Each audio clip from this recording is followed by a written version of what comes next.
Hello everybody and welcome back to Red Eagle Politics. Make sure you like this video down below and subscribe to the channel if you are new. So Republicans again caving on the gun control issue. 10 Senate Republicans reportedly supporting this gun control legislation to push it onto the desk of the Oval Office so Joe Biden can sign it at a time when you have a lot of primaries going on, you had a red wave on the way, and they're doing everything that they could possibly do to make their base de-energized and disillusioned at the worst opportune time. Moreover, on Tuesday, we have primaries that are going to be taking place out of Maine, Nevada, North Dakota, and South Carolina. So we're going to analyze all of this and more.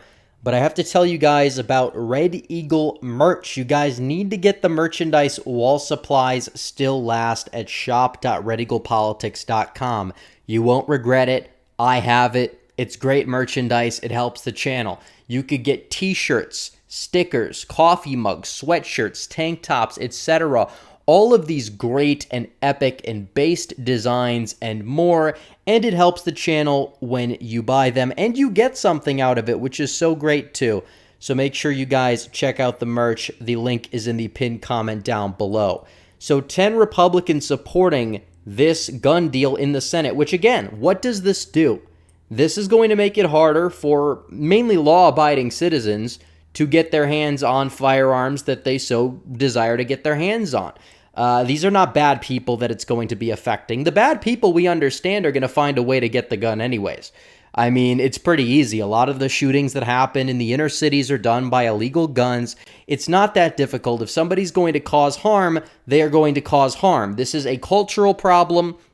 This is a societal problem. This is not a gun problem. You had zero gun restriction compared to today. In 1950, you had zero mass shootings. You didn't see mass shootings. This mass shooting epidemic has really only been taking place over the past 15 years or so, and we've had more and more gun control. It is a slippery slope that we're going down, and it's not going to solve the problem. If you think it's going to solve the problem, you're lying to yourself, and Republicans are falling for this trap because they serve the same system that our opposition does by and large. Not all Republicans do. But a lot of the Republican establishmentarian representatives and senators are still around, and they are still a problem. And even if you just have 10 that are supporting this gun deal, that is more than enough to give the Democrats a filibuster-proof majority on this bill. There is no other way to chalk this up. This is inexcusable. It's ridiculous. And obviously, if you look at all of these people, none of them are up for re-election this cycle. How many of them are retiring this cycle? Blunt is retiring. Burr is retiring. You look at the fact that Portman is retiring. Toomey is retiring. So that's 4 of them that are retiring. And you look at the other 6. John Cornyn, he's not up until 2026. People are going to probably forget about it. We better make sure that they don't forget about it by 2026. Same thing with Tom Tillis, who honestly should have been primaried out last time, and so should have Cornyn. But thankfully, the primary energy is building up, and we're going to talk about this and why this might be a good thing for Tuesday, that people are going to be more angry and more fed up at the GOP establishment. But you look at Cassidy, he's not up till 2026. He voted to impeach Donald Trump the second time. Collins is another one, not up until 2026. Graham, Lindsey Graham, that's not a very surprising vote for him. But he's not up for re-election until 2026. You look at Mitt Romney. He's the only one that's up in 2024, and we got to make sure that he gets primary. That's probably all we're going to be talking about once the midterm elections are over. But this is a problem. And do you think you're going to placate these people? Do you think that this is like a coordinated political move so the left settles down about the issue ahead of the midterms? No.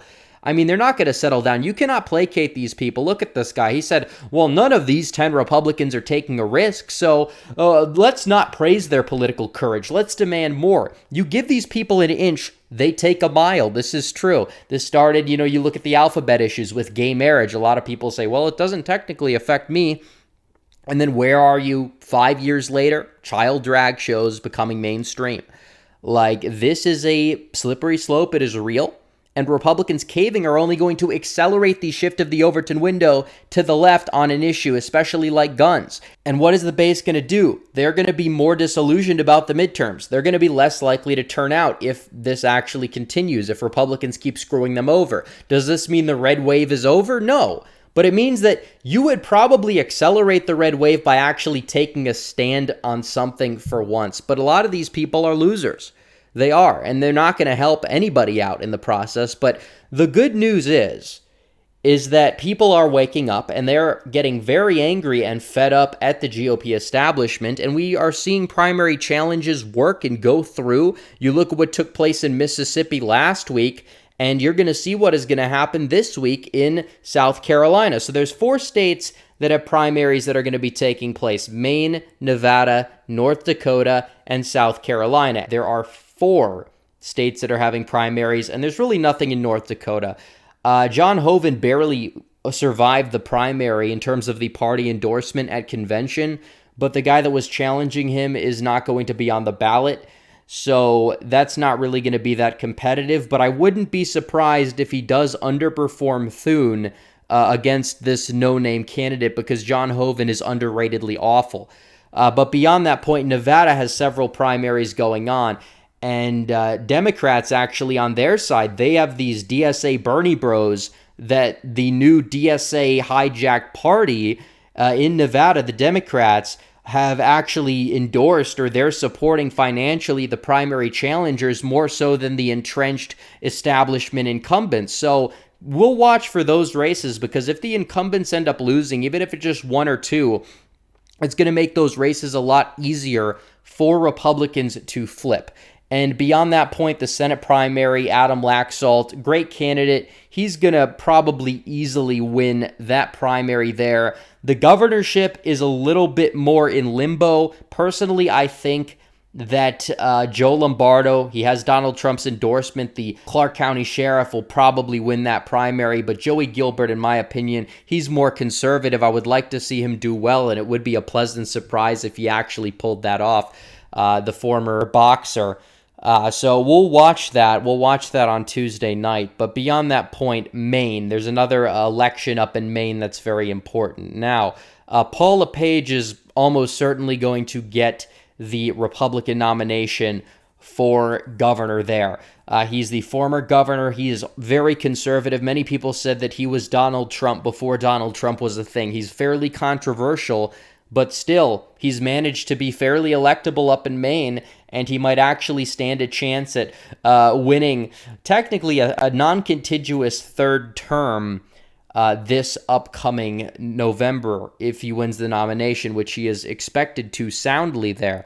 But beyond that point, there's one representative up in Maine that is in a Trump district, the only Trump district in Maine, Jared Golden. Jared Golden is actually an authentic moderate Democrat. He is somebody who has bucked the Democrats' agenda. He did not vote to impeach Donald Trump, at least the first time. He's the only Democrat in Congress who didn't. Colin Peterson is now gone.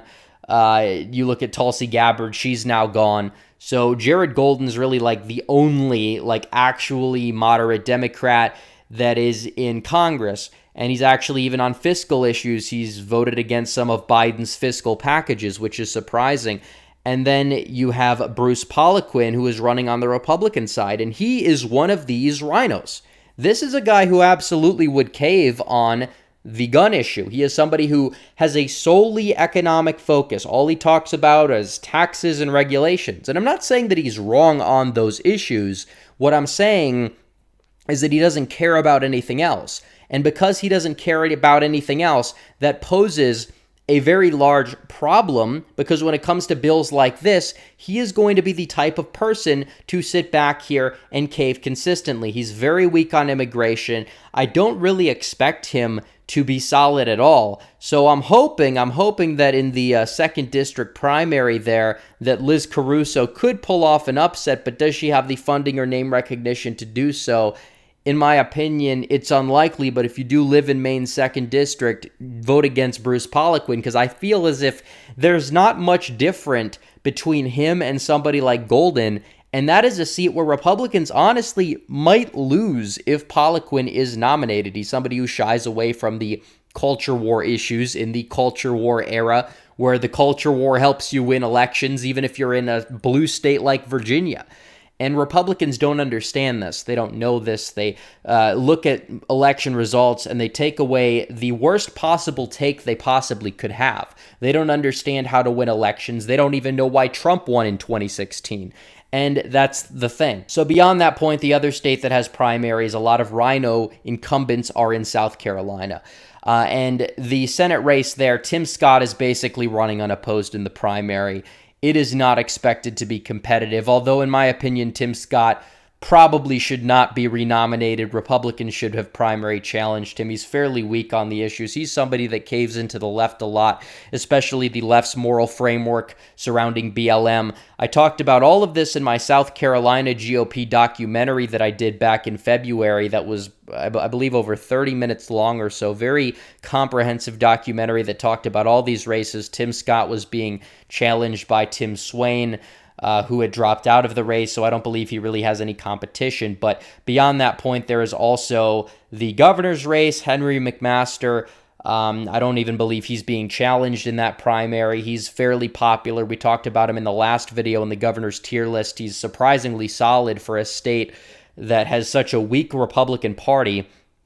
But beyond that point, you have two other competitive congressional primaries, one of them with an incumbent and the other one with an incumbent, but one of them with an impeachment incumbent, Tom Rice, who is in a close battle with Russell Fry. Actually, not even close. Russell Fry is running away with it. The real question is it going to go to a runoff or not? Like, that's the only thing here, because Russell Fry might win outright. I wouldn't be surprised if he does on election night. If he does not happen to run away with it, at that point it would likely go to a runoff. But Tom Rice in the polling, he can't even crack 30%. He can only crack 25% in one poll, and that poll has the least amount of undecideds. So that should show you how dead on arrival he is. He wasn't a bad representative for several election cycles, but then 1/6 happened and he basically went full Liz Cheney resist lib mode on Trump, has like full out Trump derangement syndrome, which says something because he actually objected to the results out of Pennsylvania in 2020, which is really funny. Like, he dropped the ball so much. He could have had it all. He could have been fine, but no, he decided to trash Trump and blame Trump for something that Trump did not even do, and bought into the leftist narrative surrounding 1/6. So he's going to be dead on arrival. But the big one, in my opinion, and this is honestly the most important primary, and this is about the 1st District, Nancy Mace. Nancy Mace is being challenged by Katie Arrington, who ran for the seat in 2018 and successfully primaried out the incumbent scumbag representative Mark Sanford. However, Arrington got in a car accident before the election, couldn't campaign, just narrowly lost, despite the fact that it was a massive blue wave year. And then Mace barely won. A couple years later in 2020, the electabros will say only Mace can win that district, but Mace technically underperformed Arrington, especially when you account for the national environment. But you look at polling and what we've seen, it is very close. This one very well could go to a runoff if there were more than 2 people in the running, but Nancy Mace is just downright awful. You look at her on the issues, she has more in common with somebody like Kamala Harris than she does Donald Trump. She is a sex baiter, she's a race baiter. She supports BLM. She virtue signals to them consistently. If you look at her positions on politics, she is essentially somebody who does not support overturning Roe v. Wade. She is very pro-gay marriage, very pro-alphabet issues openly. She says she strongly supports the alphabet community and their rights and equality, sounding just like a leftist, is like extremely pro-drug. By the way, and you could kind of tell if you've ever like seen her talk. She's high on something, I will say. And she also called for gun control legislation recently as well. And this is a problem because she's somebody who at least has championed herself as like a libertarian, but she can't even do that properly. She caves on everything. beyond that point, you look at her on Liz Cheney. I mean, she did fundraisers with Liz Cheney. She wanted to remove Liz Cheney and finally did because, she was being replaced by radical centrist Elise Stefanik. She voted to hold Bannon in contempt of Congress. You look at every single thing that she did, every single thing that she said ever since taking power has been just downright awful. I talk more about Nancy Mace in the video that I did regarding the South Carolina GOP, but she needs to go. She does. She's somebody who ran on Trump's name, ran on Trump's endorsement, gets elected, and then stabs him in the back instantly, and is just downright awful on all the issues. There's no substance there whatsoever, and she needs to go. Katie Arrington, she's much better. She is somebody I think that would be probably more in line with some of the better representatives in South Carolina, like Norman and Duncan. Same thing goes with Russell Fry. I don't think they'd be as good as Norman or Duncan, but I think they would be solid. They would be up there. They would fall in line with whatever the current GOP agenda would be, assuming that the GOP agenda is led by Trump and spearheaded by him, or somebody after that down the line that is going to be advocating for America First policies. They're not going to stand in the way. They believe in America First principles to some extent, whether if it's not through and through, but they will fall in line. And that's what we need. We need more people like that. And we could get that. We could get an upgrade in South Carolina. It could go from one of the worst GOP delegations to one of the best GOP delegations. Definitely Lindsey Graham needs to go. I know we have Tim Scott for 6 more years, but after that, who knows what's going to happen. But now is the time. Now is the time. So we look at all these people that are caving on the issues, Nancy Mace included, and all these other people, and they need to go. And there is an opportunity on Tuesday for Republicans to get out and vote for authentic conservatives to come out and support authentic conservative candidates. So we do love to see it. But anyways, guys, thanks for watching this video. Make sure you like this video down below, comment down below, subscribe to the channel, hit the bell for notifications so you never miss another video. Follow me on social media. The links are all in the description below. As always, guys, thanks for watching. Red Eagle, out.